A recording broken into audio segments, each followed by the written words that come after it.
বন্ধুরা, যারা জনগণের জীবন থেকে সুন্দর ভোর কেড়ে নিয়েছিল, যারা সূর্যের আলো কেড়ে নিয়েছিল, যারা স্বাভাবিক জীবনযাপন কেড়ে নিয়েছিল, যারা সুস্থ জীবনযাপন কেড়ে নিয়েছিল, মানুষের বাঁচবার সকল অধিকার কেড়ে নিয়েছিল, তারা আজকে নানা কায়দায় নানাভাবে তাদের চুরি করা টাকা, তাদের পাচার করা টাকা, লক্ষ লক্ষ কোটি টাকা, সেই টাকা ব্যবহার করে সমাজের মধ্যে, দেশের মধ্যে অস্থিতিশীলতা এবং সন্ত্রাসী কর্মকাণ্ড তারা করার চেষ্টা করছে।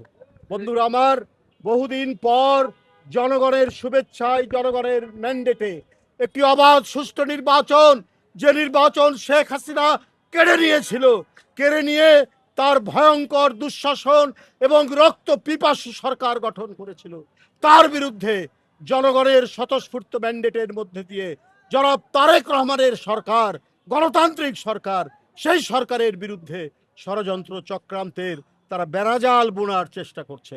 বন্ধুরা আমার, আমাদেরকে যখন 17 বছর দমাতে পারেননি, বাড়িতে বাড়িতে পুলিশ পাঠিয়েছেন, র্যাব পাঠিয়েছেন, গোয়েন্দা পুলিশ পাঠিয়েছেন, জনির মতো অসংখ্য সৈনিক, জাতীয়তাবাদের সৈনিককে আপনারা হত্যা করেছেন। ইলিয়াস আলী, চৌধুরী আলম, সাইফুল ইসলাম, হিরু সহ অসংখ্য নেতৃবৃন্দকে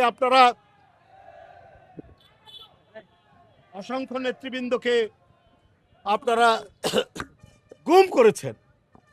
আবার গুমের রাজত্ব ফিরে আসবে, জনগণ সেটা সমর্থন দেবে? আবার ক্রস ফায়ার ফিরে আসবে, জনগণ সেটাকে সমর্থন দেবে? আজকে 4 মাস তারেক রহমানের সরকার, বিএনপির সরকার, বিএনপির নেতৃত্বাধীন জোট সরকারের সরকার, বলুন কোন গুমের ঘটনা ঘটেছে? কোন ক্রস ফায়ার হয়েছে? কোন মিথ্যা মামলায় কেউ বন্দী হয়েছে? শুধুমাত্র দুষ্কৃতিকারী সমাজ অপরাধীরা ছাড়া। বন্ধুরা আমার, আজকে দেশ যেভাবে অগ্রগতির দিকে ধাবিত হচ্ছে, এই অগ্রগতি, সমৃদ্ধি, শান্তি, গণতন্ত্র, বহুদলীয় গণতন্ত্র, মানুষের মত প্রকাশের স্বাধীনতা, এটাকে আবার বন্ধ করার চক্রান্ত তারা করছে তাদের উত্থানের মধ্যে দিয়ে। ওইটা আর সম্ভব নয়। জনগণ ঐক্যবদ্ধ, গণতান্ত্রিক শক্তি ঐক্যবদ্ধ। তাই বন্ধুরা আমার, আজকে শুধু নয়, প্রতিদিন আমাদের সজাগ থাকতে হবে। ওরা নানা ধরনের উস্কানিমূলক কাজ করবে, শুধু তারা নয়, তাদের পক্ষের অনেক মহল কিন্তু আজকে এমন কথাবার্তা বলছেন যেটা দেশ বিরোধী, সার্বভৌমত্ব বিরোধী। আমরা বিভিন্ন জায়গায় এত সাহস পেলেন কি করে?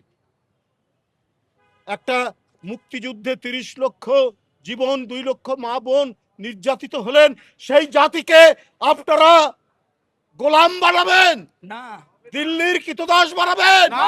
এইটা হবে না, এদেশের জনগণ হতে দেবে না। তাই বন্ধুরা আমার, আজকে জাতীয়তা